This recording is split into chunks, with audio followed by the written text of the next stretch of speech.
This video is sponsored by Squarespace. Hello and welcome back to the channel. If you're new here, hi, you are very welcome.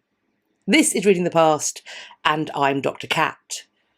In an earlier video on this channel, a video that looked at the claim that both King Edward VI and the Holy Roman Emperor Charles V engaged in the public plucking of birds of prey in order to make some kind of point to their counsellors. Fear not, I will be linking that video.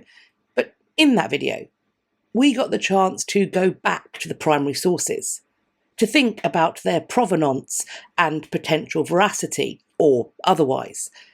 I also mentioned that I was keen to do a similar thing for other reported events, and many of you said that you would be interested in a video like this in the comments. And so with that in mind, today we are going to explore George, Duke of Clarence, and his very unusual manner of death.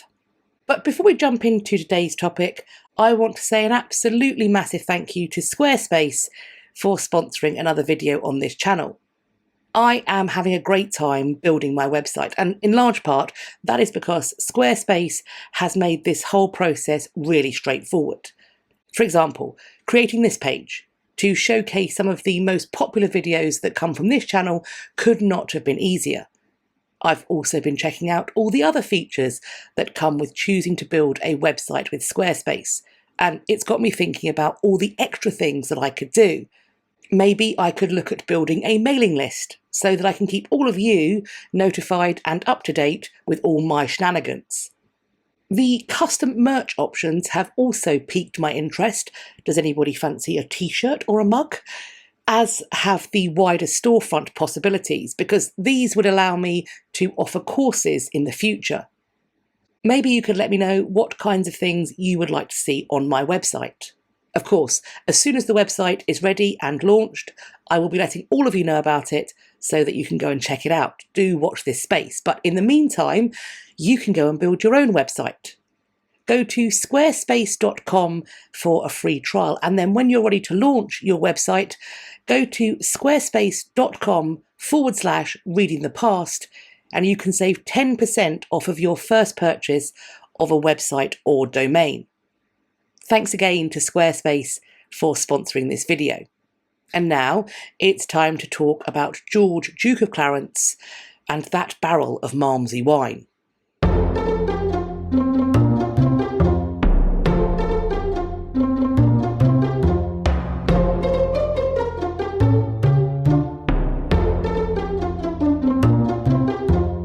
George was born on the 21st of October 1449 to Richard, Duke of York, and Cecily Neville.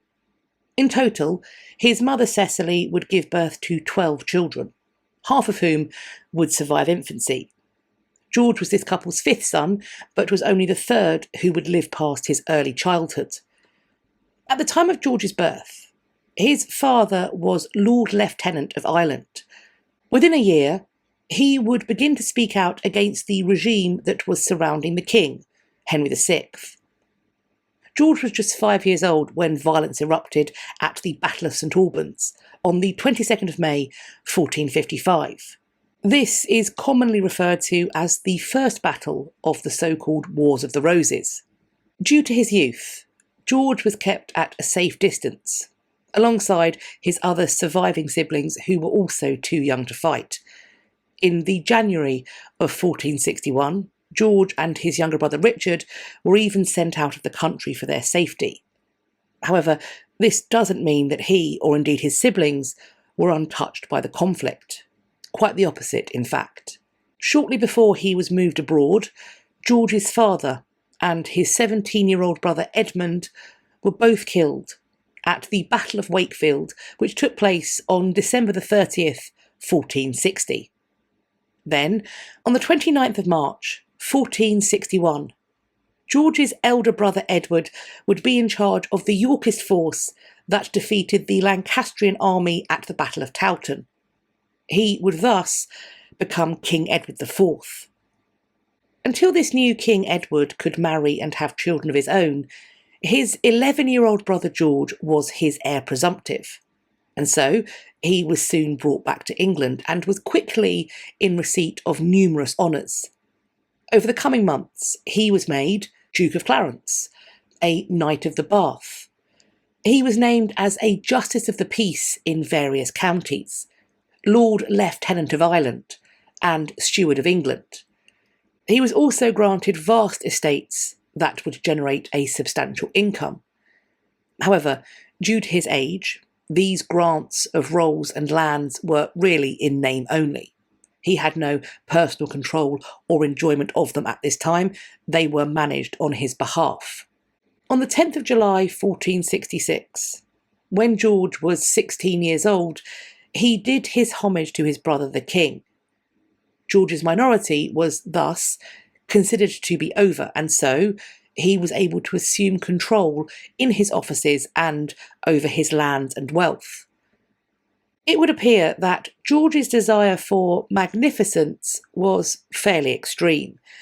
There is evidence of this, perhaps, in the scale of the renovations that George planned to undertake at his key seat, the seat he was also very proud of, Tutbury Castle in Staffordshire. But it is also evident in the size of the household and retinue that he was seeking to maintain. Simply put, it would appear that George was living beyond his frankly already extravagant means.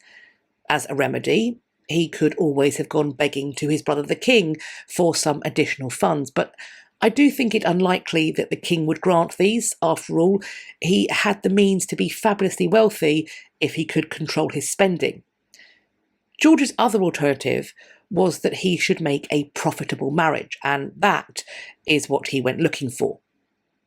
Isabel, the eldest daughter of his first cousin Richard Neville, who is known to history as Warwick the Kingmaker, was, in George's mind, an ideal choice. King Edward IV did not agree, due in part to this couple's close blood relation, but also because Edward saw that it was more useful to make a diplomatic foreign marriage for George. More useful for England and Edward, but certainly not more valuable or profitable for George. And the hypocrisy of Edward in this is frankly hard to ignore, particularly if we consider his own secret marriage to Elizabeth Woodville, which, when it did finally come out and get revealed, derailed the negotiations for his own foreign match, which in turn embarrassed the person that had been at the vanguard of those marriage talks, the Earl of Warwick, the Kingmaker. Warwick and George ignored Edward and moved forward with the wedding planning. George and Isabel were married at Calais on the 11th of July 1469. When Warwick and George returned to England, they came out in rebellion against Edward and his government. Following the Battle of Edgecote, on the 24th of July 1469, Edward was imprisoned, first at Warwick Castle and then later at Middleham in Yorkshire. Another thing that occurred in the aftermath of this battle was that Elizabeth Woodville's father and brother were executed. Support for this coup soon proved to be insufficient, which ultimately led to Edward's release. He would be back in London by the middle of October. Perhaps motivated by a fear of reprisals on the part of this king, Warwick and George took to conspiring together again. Apparently this time they were hoping to replace Edward with George. They attempted to lure Edward into a trap by fomenting a rebellion in Lincolnshire. This uprising was thwarted by the defeat of those rebels at Losecoat Field in Rutland on the 12th of March 1570. In the aftermath of this failure, Warwick, George and their families fled England. In their exile, they became the guests of Louis XI, and they found refuge at Harfleur in Normandy towards the beginning of May 1470. Louis XI was also playing host to his kinswoman, Margaret of Anjou, wife to the former king, Henry VI, who was being held captive by their enemies. Through Louis's intercession, Warwick and Margaret came to terms. They would, it was agreed, unite to depose Edward and return Henry VI to the throne. George joined this campaign, even though its success would represent substantial losses for him. because not only would it move him down the line of succession, he would also have to accept the loss of various lands and properties that were going to have to be returned to Lancastrian supporters from whom they had originally been taken after the victory of Edward IV. The invasion of England in September 1470 was a success. Edward IV fled into exile on the continent, and Henry VI was recognised as rightful king and freed from the Tower of London. This happened on the 15th of October. Soon, George would switch sides again. He would be reconciled to his brother, who would return to England with an invasion force in March 1471. At this time, George brought his troops to his brother's side. Together, they entered London on the 11th of April. George was then with his brother at the Battle of Barnet on the 14th of April, where Warwick was killed, and then also at the Battle of Tewkesbury on the 4th of May, where Prince Edward, only child of King Henry VI and Margaret of Anjou, was killed. Just over 2 weeks later, late in the evening of the 21st of May, 1471, King Henry VI died in the Tower of London. By tradition, he was murdered in the Upper Wakefield Tower. For a while, George was back in the family fold, supporting his brother personally and politically. George was permitted to hold power, office, and valuable lands, all of which guaranteed him significant wealth and prominence. The king would act as godfather to George's son, named Edward, after that child's birth in 1475. But then, Edward and George's younger brother Richard sought permission to marry Isabel Neville's younger sister Anne. So this is George's sister-in-law, whose wardship he had control of. Anne was also the widow of that Lancastrian Prince Edward. And all of this is being done much to George's displeasure and against his express wishes, because George wanted all of the Warwick inheritance for himself. In this, though, he would be disappointed, because Richard would marry Anne in 1472. It was determined that the Warwick inheritance should be split and shared out between them. George was not pleased with this, and he attempted to prevent it from happening, and as a result, he was punished with the reversion or removal of his lands and property. After Isabel's death, we think from complications from childbirth, on December the 22nd, 1476, George, for some reason, decided that one of her attendants, Ancaret Twynio, had in fact poisoned her, and so George had this woman judicially murdered the following April. It's worth pointing out that George had neither the authority nor the royal permission to do such a thing. In fact, we aren't completely sure of when Edward IV found out that he had done it. Soon, though, George was seeking to remarry, and once again, he was looking to marry rich. His brother the king again prevented this. Then, in May of 1477, members of George's retinue were accused of, quote, imagining the king's death by necromancy. These accusations were followed by trials, convictions, and executions. For some reason, though, George would continue to profess their innocence. He even went so far as to have scaffold speeches in which that innocence was professed, read before the royal council. Enough was enough, as far as Edward IV was concerned, and so George was summoned to stand before his brother the king at Westminster. There, Edward publicly denounced him and his behaviour. George was imprisoned in the Tower of London.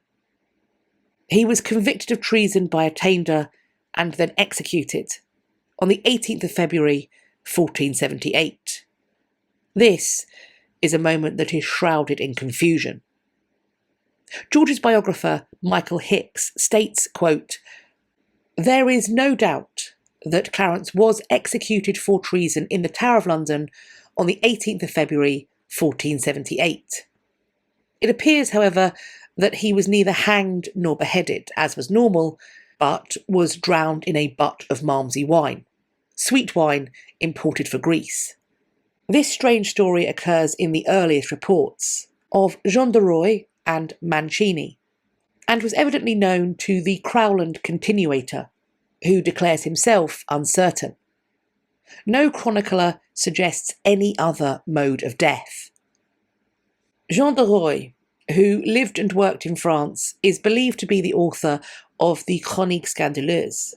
This covers the period between 1460 and 1483. In certain instances, it is, however, unclear where exactly he sourced his information from. This is the case in his comments on the fall and execution of George, Duke of Clarence.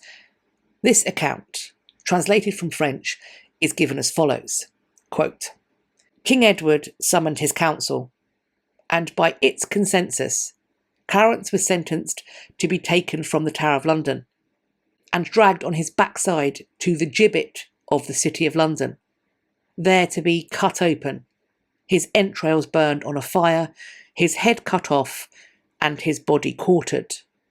Then, by the insistent prayer and request of the mother of Edward and Clarence, his sentence was changed. Thus, in the February of that year, he was seized and removed from the prison, and after having made his confession, he was taken and plunged in a barrel of Malmsey, which was stove in at one end, alive, head first, and held there until he gave up the ghost. Dominic Mancini was an Italian visitor to England who wrote his account of this event in 1483. There is some suggestion that he might have been in contact with one Dr. Argentine, who was a physician who served Edward V, and so he may have been Mancini's source. However, we aren't sure if Mancini could speak English, so any account that he received might well have been lost in translation, possibly. Nevertheless, Mancini reports that, quote, the mode of execution decided upon was that he should pass from life to death, submerged in a vat of the sweetest Falernian, meaning wine. The identity of the writer of the account that is found in the Crowland or Croyland Chronicle, which was completed in around 1486, is unknown. But it has been suggested that they may have had connections with, and perhaps loyalty to, the household of King Edward IV. And so in this document, we are told that, quote, the execution, whatever form it took, was carried out secretly in the Tower of London. Philippe de Commines was a Burgundian diplomat who served at the court of Louis XI. Now, Burgundy were traditionally favourers of the Yorkist claim, while Louis's court was traditionally Lancastrian. And so we may wonder who this source is coming from, how it's mediated, and how this opinion is being formed. However, Philippe had in fact met George in person during his youth, when George was exiled to Burgundy. He claims that, quote, King Edward had his brother, the Duke of Clarence, killed in a barrel of Malmsey because he wanted to make himself king. So it was said. By 1513, we have Sir Thomas More proclaiming that, quote, a crowded parliament sentenced him to the most cruel execution.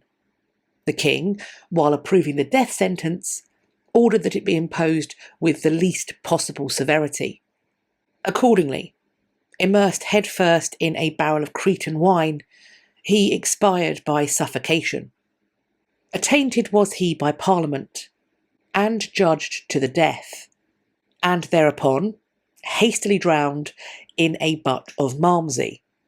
While at around the same time, Polydore Virgil was asserting that, quote, at once the king relapsed into a most monstrous crime.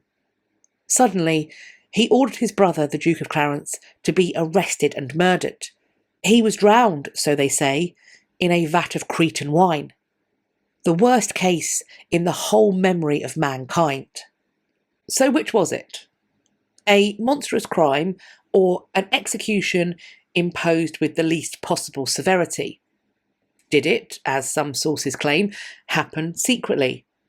Or was it instead witnessed by at least one now unknown person who then seemingly reported it pretty widely? The collective agreement across so many sources on there being a drowning in wine is certainly a compelling suggestion that such a thing actually took place. And do not get me wrong, I fully respect that people might be convinced by it. I, however, am less sure.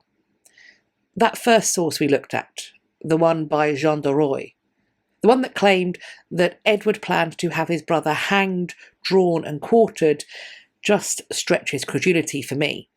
Because George was, after all, the king's brother. I mean, it can't get much more noble than that. And nobles meet their death by execution on the block with the axe. I understand he may have sought to shame George, but shaming George in such a way publicly would affect the reputation of the king and indeed his whole noble court. Additionally, I think the wine drowning is just so theatrical to me. I mean, what a performance.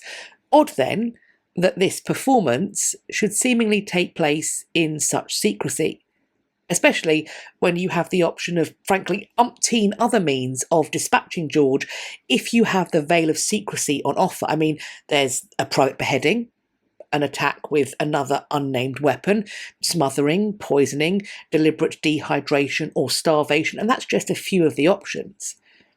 Is it possible then that this story about the wine may have served another purpose? Was it perhaps intended to posthumously discredit or shame George, Duke of Clarence? Is it then functioning in a similar way to those reports that King Edward II was killed by a red-hot poker to the bowels? Are we possibly being shown that, just like Edward II, George died how he allegedly lived? That George was simply a greedy pursuer of his own magnificence, an individual entirely too keen to acquire pomp and luxury for himself, who ultimately ran into treason because of it? Was his reported death in this barrel of imported and expensive sweet wine intended to show that in this case the punishment fit the crime? Was the hope that people would respond, as in fact many do even today, that George's execution in this manner was nothing more than a terrible waste of wine? And if so, what might that say about Edward for allowing, or in fact ordering it? Following on from that, maybe the question we should also be asking is, who does this narrative best serve? And who does it make look bad? In addition to these purportedly factual accounts and records, George, Duke of Clarence, was also, a few decades later, being represented in the fictional world created by William Shakespeare in his play Richard III. If we take a look at Act 1, Scene 4 in this drama, we will find a speech that contains a line which continues to be used, almost, I think, as a shorthand to describe George, to offer an account of his reputation.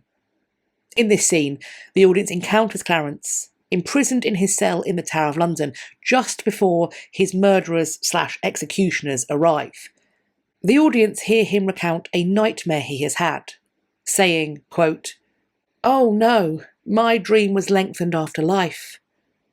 Oh, then began the tempest to my soul, who passed, methought, the melancholy flood, with that grim ferryman which poets write of, unto the kingdom of perpetual night.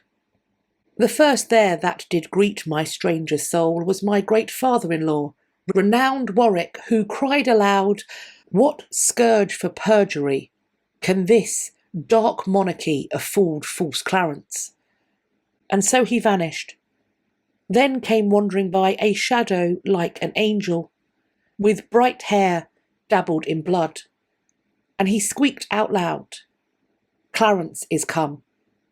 False, fleeting, perjured Clarence, that stabbed me in the field by Tewkesbury.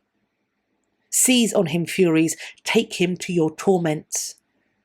With that, methought, a legion of foul fiends environed me about and howled in mine ears, such hideous cries that with the very noise I, trembling, waked, and for a season after could not believe but that I was in hell. Such terrible impression made the dream. false, fleeting, perjured Clarence. And depending upon how this playwright viewed dreams, what he actually intended by giving Clarence this as a dream to recount, could it be that Clarence was, at least according to Shakespeare, an individual who had so lived his life, so conducted himself, that he was now bound for hell? Well, what do you think of George, Duke of Clarence, of his supposed manner of execution, and of the sources that we are relying upon to prove that it happened? As always, I'm looking forward to reading your conversations in the comments section underneath this video. I would also love it if you could pop an emoji or a social glyph in the comments too, because the more engagement a video gets, the more YouTube recognises it as a video people are enjoying, and so then YouTube shares it out further. It helps to grow this community. In terms of an emoji, let's do either roses. If there's a white or red rose, that would be ideal. If there's not white or red, then maybe we could show it with hearts, white or red hearts. Are you York or Lancaster? If you don't want to do that, if you don't pick a side, then maybe something just medievally. You can choose. You can also find me elsewhere on social media. I will leave links to all the other places you can find me on the internet in my description box. Please do follow me over on some or all of those so that we can continue this conversation and start some others. I do hope that you enjoyed this video and found it useful. If you did, please do consider sharing it with your friends. In fact, if you like the channel, why not let some pals know about it too? You can also let me know that you liked this particular video by hitting the thumbs up. Please do subscribe to the channel, and now is the time to check you are subscribed if you think you are. Just make sure that YouTube hasn't mysteriously unsubscribed you, and also while you are there checking, subscribing, maybe resubscribing, please do hit the bell icon that sits beside the subscribe button, then select all in the drop down that will appear, and so that way YouTube will allegedly tell you when I've next uploaded. I hope you're going to have a great day whatever you're doing, and I look forward to speaking to you all in my next video. Take care of yourselves. Bye bye for now.